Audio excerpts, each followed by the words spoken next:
साथियों नमस्कार, मैं हूं सुमित शोराना। आप देख रहे हैं आकाशवाणी स्पीकिंग।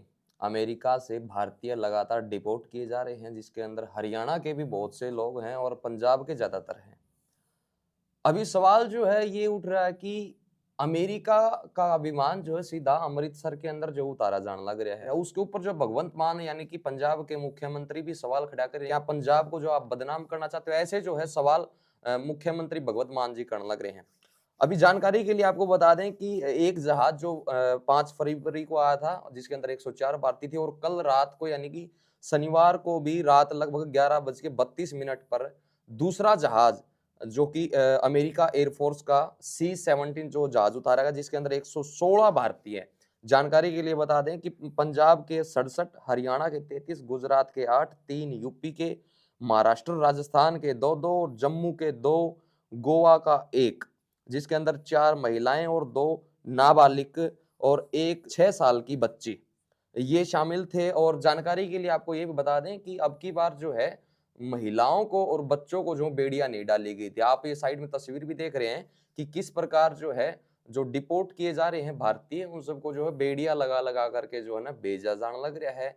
बड़ा दुर्व्यवहार जो उनके साथ किया जाना रहा है। ये नहीं है कि भाई उनके साथ जो है मारपीट की जा रही है, लेकिन जिस तरीके से उनको लेके आ जा रहा है बेड़ियों के अंदर कैद करके, एक आतंकवादी को जिस तरीके से इंडिया के अंदर जो है पनिश करते हैं, उसको लेके जाया जाता है, उसी तरीके से जो है उनको भी भारत के अंदर जो है लेके आया जा रहा है। और लेके आया जा रहा है नहीं, भारत भेजा भेजा जा रहा है।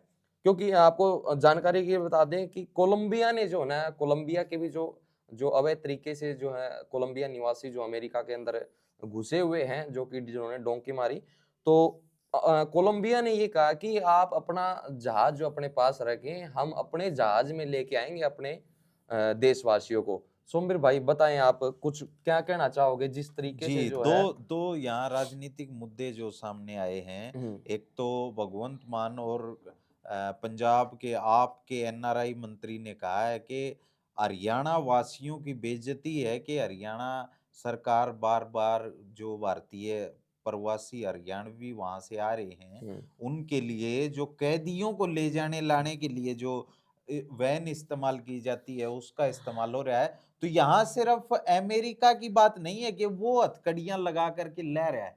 यहाँ हरियाणा सरकार को भी देखना चाहिए कि अपने नागरिकों की सुरक्षा यूरोपियन कंट्री हमसे क्यों आगे हैं, अमेरिका हमसे क्यों आगे? क्योंकि सिटीज़न सिक्योरिटी उनके लिए पहली प्रमुखता है। यहाँ भारत में अगर किसी विदेशी को कोई थप्पड़ भी मार दे, तो पूरे भारत का प्रशासन लाइन अप हो जाता है, क्योंकि उन देशों में इतनी क्षमता है।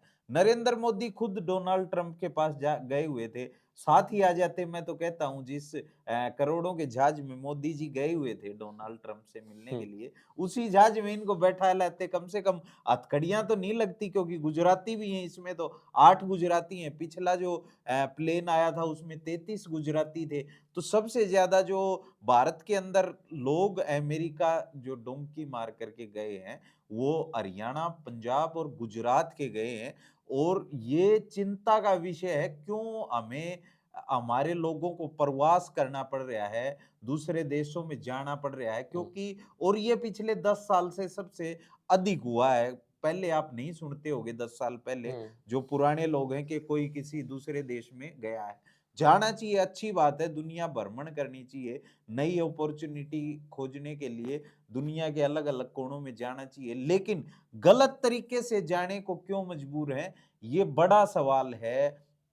क्योंकि यहाँ हमारे यहाँ अपॉर्चुनिटी खत्म होती जा रही हैं, यहाँ पर मौके खत्म होते जा रहे हैं। सिर्फ जो हमारी पूरी राजनीति है वो सरकारी नौकरियों के इर्द-गिर्द घूमती जा रही है, घूमती रहती है। सरकारी नौकरी भई बिना पैसे के नौकरी दे दी, लेकिन हर किसी को तो आप नौकरी नहीं दे सकते। नहीं दे सकते तो उनके लिए उधर ऐड ऑन अपॉर्चुनिटी होनी हुँ। चाहिए। ये सारा जो खेल है वो कैपिटलिज्म का अच्छा, है, अगर जैसे पूँजी संघ मान के रहेगा। चलें कि जी। अमेरिका के मतलब कोई ऐसे लोग अमेरिका निवासी अगर भारत के अंदर हों ऐसे अवैध हुँ। तरीके से, तो भारत की इतनी औकात है कि वो अपने एयर फ़ोर्स के जहाज़ को अमेरिका के अंदर नहीं, उतार दे, बैठा अरे दे उनको? उनको तो छोड़ो, बांग्लादेशियों को नहीं भेज पा रहे भाई हम तो। बांग्लादेशियों को हम नहीं भेज पा रहे। वो तो अमेरिका तो बहुत बड़ी बात है भाई, वो तो ये लगा लो, देखो देश के लिए कोई शर्मनाक बात नहीं करनी चाहिए, लेकिन आज हमारा देश बिल्कुल पूरी दुनिया के सामने शर्मसार है। पूरी दुनिया देख रही है किस प्रकार से हथकड़ियां लगा करके हमारे नागरिकों को आतंकवादियों की तरह भेजा जा रहा है, और उसी दौरान भेजा जा रहा है जब नरेंद्र मोदी उस देश में मौजूद है।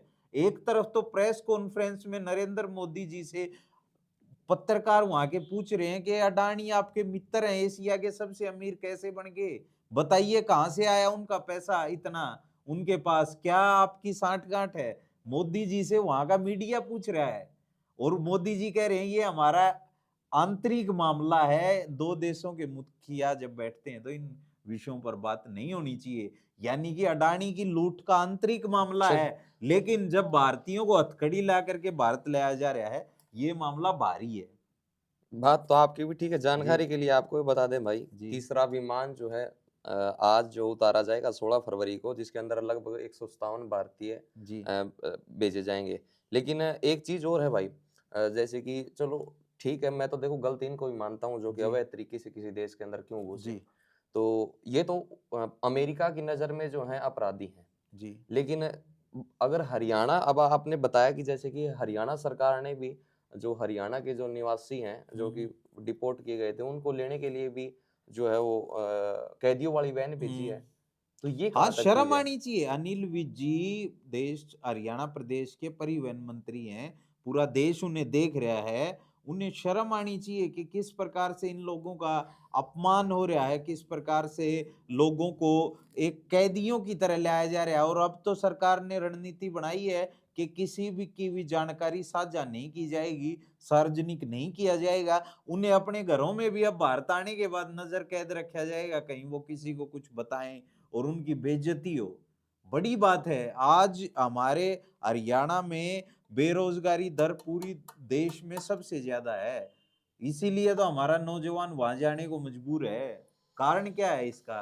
यहाँ कहाँ है अपॉर्चुनिटी? आप साल में 20,000 नौकरी लगा देते हैं, लेकिन हर साल लाखों बच्चे ग्रेजुएटेड होते हैं, वो कहाँ जाएंगे? वो कहाँ से, मतलब इतनी भयावह स्थिति है, हम अपने लोगों के लिए अपॉर्चुनिटी डेवलप नहीं कर पा रहे, मौके डेवलप नहीं कर पा रहे। अमेरिका अपने नागरिकों को अगर कोई सोच भी लेके मुझे कोई बिजनेस करना है, खुद से पैसा देता है। यहाँ अगर कोई सोच ले बिजनेस करना है, तो वो बेचारा रिश्वत दे दे के दफ्तरों में मर जाता है, और आखिरी में फिर से किताब उठा लेता है कि यार अब तो सरकारी नौकरी की तैयारी करनी पड़ेगी। तो एक चीज़ और है भाई, जी, जो अमेरिकन एयर फ़ोर्स का विमान ही यूज़ क्यों जी। किया जाने लग रहा है? उसके पीछे क्या वो कारण है? और दिखा रहे हैं, वो दुनिया को दिखा रहे हैं कि भाई हम इतने ताकतवर हैं, हमारी मिलिट्री इतनी ताकतवर है। नहीं तो आम जहाज भी भेजा जा सकता था, बिना हथकड़ियाँ लगाए भी नागरिक आ सकते थे। वो अपना शक्ति प्रदर्शन इसके बहाने पूरी दुनिया में डोनाल्ड ट्रंप कर रहा है कि भाई हम कोई भी चीज़ बर्दाश्त नहीं करेंगे, चाहे कोई हो, किसी देश का नागरिक हो, कहीं का कुछ हो, हमें बर्दाश्त नहीं है कि हमारे देश में कोई घुस आए।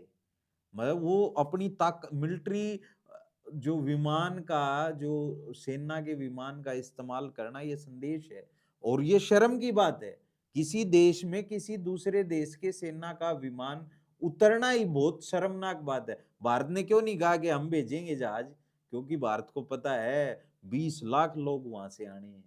20 लाख अवैध प्रवासी गए हैं, और ये पिछले 10 साल की सरकार की सबसे बड़ी विफलता है। ये बेरोजगारी का भांडा फूट नहीं रहा है अब। लेकिन 20 लाख तो हैं जी, प्रवासी, लेकिन सभी को थोड़ी ना भेजा जाएगा। अभी जैसे कि जानकारी जुटाई थी वहाँ पर जो हम्म, साथी हैं अपने बाहर पहुँच रहे हैं, जो हम्म, अमेरिका, यूएस रहते हैं। जी, तो उन्होंने बताया कि जैसे कि जो यहाँ से क्राइम करके वहाँ पर पहुँचे हैं, जी, या जिन्होंने वहाँ पर जाके क्राइम किया है, जी, या फिर जो ताज़ा जिन्होंने डोंकी मारी है, हम्म। या फिर जो है जिनके पास परमिशन नहीं है, उनको भेजा जाने लग रहा है।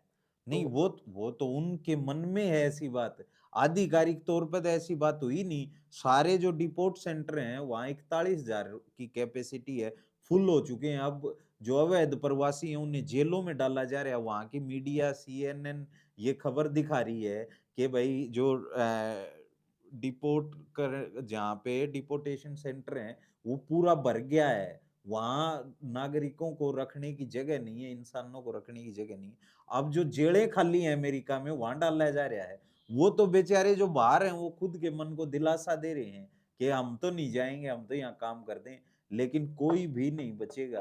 अमेरिका सबको भारत वापस भेजेगा, ये गारंटी है। और मतलब कि ये है कि भारत के लिए बेहद शर्मनाक है कि 20 लाख भारतीय कहीं एक ही देश में प्रवासी के तौर पर जा रहे। भारत में कौन प्रवासी आ रहे हैं? बांग्लादेश। बांग्लादेश की क्या हालत है? खस्ता हालात हैं। बांग्लादेश में खाने को रोटी नहीं है। यहाँ भी ऐसी स्थिति कर देंगी ये सरकारें अगर हम चेते नहीं, जागे नहीं, जनता नहीं जागी और सवाल नहीं पूछे, अगर धर्म का झंडा उठा के इनको वोट करते रहे तो यही गाँव में स्थिति आ जाएगी। आज गाँव के लोगों के लिए 2 टाइम की रोटी मुँह हाल हो जाएगी क्योंकि एमएसपी गारंटी पे सरकार बात नहीं कर रही। पिछले 4 साल में फाइनेंस मिनिस्ट्री ने जो एग्रीकल्चर मिनिस्ट्री को बजट दिया था, उसमें से 1 लाख करोड़ रुपए वापस लौटा दिए कृषि मंत्रालय ने कि हम खर्च नहीं कर पाए। आप करो इनको खर्च, आप करो इनको उद्योगपतियों का कर्ज माफ करने के लिए इस्तेमाल करो। उद्योगपतियों का कर्ज माफ हो रहा है, लेकिन आम गरीब ये कौन जा रहा है? ये प्रवास में कौन है? सबसे ज्यादा किसानों के और मजदूरों के बेटे हैं जिन्होंने खाल चमड़ी अपनी उतार के 40 लाख रुपए सेविंग की है, जुटाए हैं, इकट्ठा किए हैं, उनके बच्चे जा रहे हैं। एक भी अमीर का बच्चा नहीं जा रहा। नहीं ए, अक्सर तो जी जो जुटाए हुए पैसों में कोई नहीं जाता। जी। सब कोई किला बेचे है हाँ, मतलब वही या है, फिर या किसी कोई ने जो है कमा कर्जा रखे हैं या फिर कोई या कर्जा भाई उठा। कोई पुश्तैनी जगह, और वो पुश्तैनी जगह किसको बेची जा रही हैं, ये भी देखने वाली बात है। वो पूंजीपतियों को बेची जा रही हैं। यहाँ इस देश में ऐसे हालात हो गए हैं कि गरीब और गरीब होता जा रहा है और अमीर होता जा रहा है। वो हमारी जमीनों पर कब्जे कर रहे हैं, पूंजीपति लोग हैं। चंद 1% लोग हैं, मात्र 5% लोगों के पास इस देश का 95% धन है। इसके बारे में कौन बात करेगा? इसके बारे में कौन सोचेगा कि सिर्फ साहूकारों के पास ही पैसा क्यों चलता जा रहा है, बढ़ता जा रहा है और गरीबों की हालत और खस्ता होती जा रही है। और जिनके पास छोटे-मोटे छोटी जोत के किसान हैं, वो अपनी ज़मीनें बेच रहे हैं और ये सारा खरीद कौन रहा है? ये पूंजीपति लोग खरीद रहे हैं। ये सारा पूंजी संग्रह का खेल है। यहाँ एक दिन ऐसी स्थिति आएगी, ऐसे ही चलता रहा तो कि मतलब जो स्लेवरी सिस्टम है, दास प्रथा फिर से आएगी। एक तरफ गुलाम होंगे और एक तरफ साहूकार लोग अच्छा, होंगे। ये स्थिति चलिए। की ओर बढ़ रहे हैं हम। चलिए आपने ये तस्वीरें देखी, हमारे साथ सोमवीर जी हैं, जर्नलिस्ट हैं ये और ये मौजूद थे। तो आगे कोई अपडेट आती है तो आपको जो है ज़रूर इत्तला करेंगे।